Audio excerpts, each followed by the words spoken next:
It's almost like earlier this year, the people in charge got out the Bill of Rights and decided to nullify every part of it. Freedom of assembly, freedom of speech, the right to defend yourself. So, of course, it was just a matter of time before religious liberty was eliminated. And it has been. One priest threatened with arrest if he had Mass at his church, but he did not obey. He fought back. We'll tell you how he did next.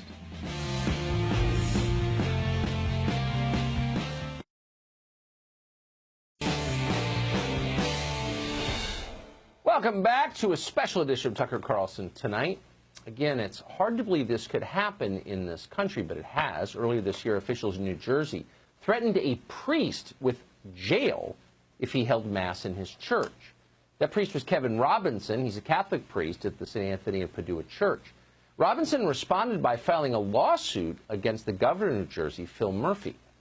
Father Robinson joins us tonight with an update on where things stand. Father, thanks so much for coming on. You're a priest. Part of your job is to help people worship their God. You tried to do that.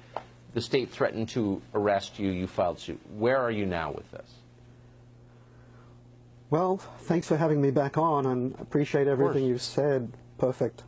And so we did shut down for 2 months on Sundays, but I went on Saturdays, giving communion and confessions and counseling, with no harassment from any local authorities. We reopened at Pentecost, the end of May, and a few Sundays outdoor services, and then we moved back into the church with distancing, and people started coming. We've now more than doubled the congregation, but we're still keeping some sanitary and some distancing. We've been really blessed, and your program was phenomenal. It was a big help. You may remember within a week of your program, the president called for the reopening of the churches, and the governor has been modifying his executive orders. The latest one is a number 192, and he even admitted that the First Amendment should be taken into account and freedom of religion respected. So there's been some real good news since then.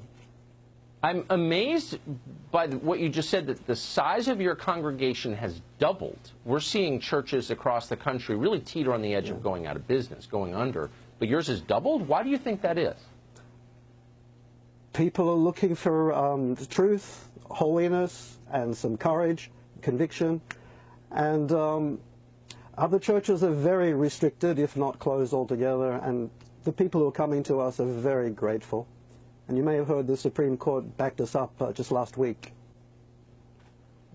So many churches haven't done what you did, which is gently resist and stand on principle and their rights as Americans. What did your superior say when you did? Well, he was very happy that the lawsuit went through and that we should open. Other of our own churches had to close longer than we did. But we were able to get back on board. The local police donated many gallons of hand sanitizer, and they've been good to us. We have lawyers and police in the parish, and some really good people.